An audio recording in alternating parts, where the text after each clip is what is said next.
Now, as we brought you here last night, we showed you that shocking footage of a police officer in Columbus, Ohio, making a split-second decision to shoot a 16-year-old girl, Ma'Khia Bryant, who was wielding a knife. The graphic video shows Bryant lunging at another girl with the knife before being shot 3 times. I'm about to show you the clip. It is graphic.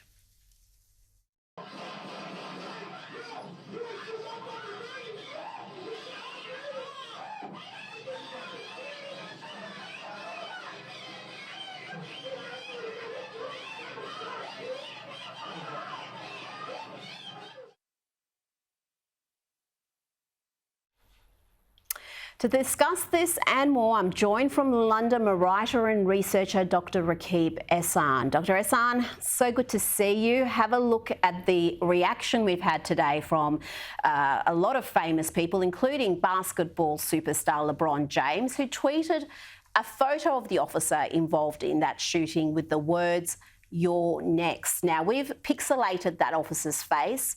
LeBron James certainly didn't do that in his tweets. It was a reckless, race-baiting tweet from the NBA superstar who did not bother to protect that officer, and it's absolutely disgraceful stuff that's tantamount to incitement.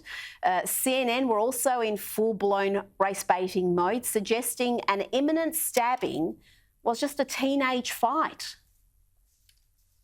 Within minutes, pulling out his gun and firing 4 bullets into a teenager's body. It is a right thing to ask that question. So in other words, not everything that you're permitted to do is something that you should in fact do. And the question we have to ask ourselves, what if it were your daughter? What if it were your child? What if it were a member of your family, your neighbor, in essentially a teenage fight, a schoolyard fight? Doctor, what's your reaction to all that?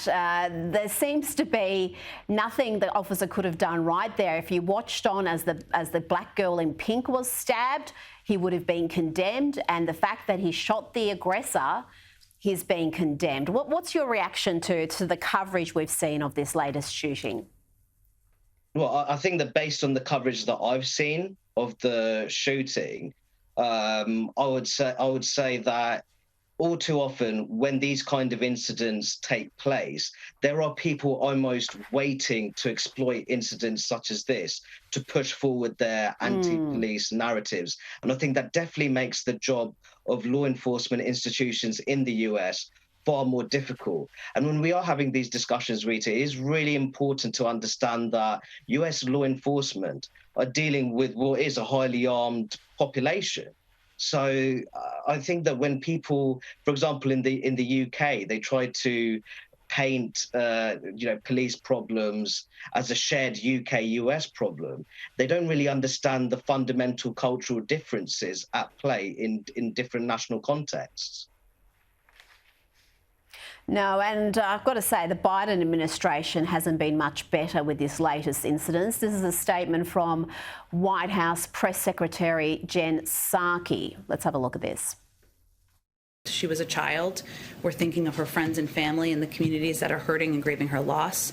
We know that police violence disproportionately impacts Black and Latino people in communities, and that Black women and girls, like Black men and boys, experience higher rates of police violence.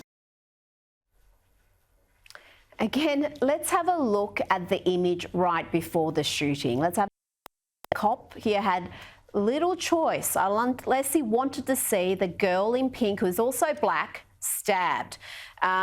Look, you mentioned the race issues you've had in the UK, and this week we had Tory Equalities Minister condemn left-wing racism towards people of colour, including the use of racial slurs such as race traitor, Uncle Tom, coconut, and other racial slurs that the left throw at people of colour. What has been the reaction to her very powerful speech? Well, I think that firstly, I'd make the point that the normalisation of left-wing bigotry in the UK, it fundamentally undermines social cohesion and democratic stability. And unfortunately, we see that kind of behaviour among elected Labour MPs. So, for example, we had Labour backbencher Dawn Butler use the phrase racial gatekeeper in the House of Commons, which is quite remarkable. But she has form because previously she ordered the UK government to get its knee off the neck of ethnic minority people in the UK. So we see this kind of it's egregious race baiting taking place now at the heart of British democracy.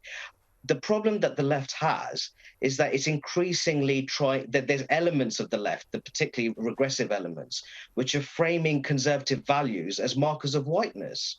When in reality, if you take me, for example, as an individual, the conservative values I have, for example, robust family values, love for community, desire for economic self-sufficiency, respect for discipline and order, Rita, that's drawn from my South Asian heritage more than anything, being of Bangladeshi and Indian origin. So to frame these as markers of whiteness, what elements of the left are doing, they're essentially masking over traditional conservative values, which run deep in many non-white communities across Britain.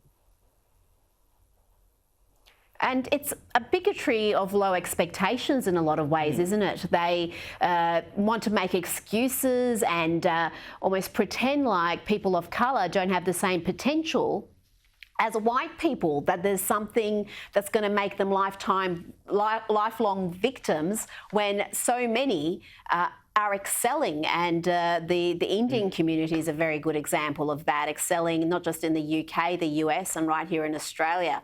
Now, to another issue, Prince Harry has reportedly flown home to the US following Prince Philip's funeral instead of staying in the UK for the Queen's 95th birthday.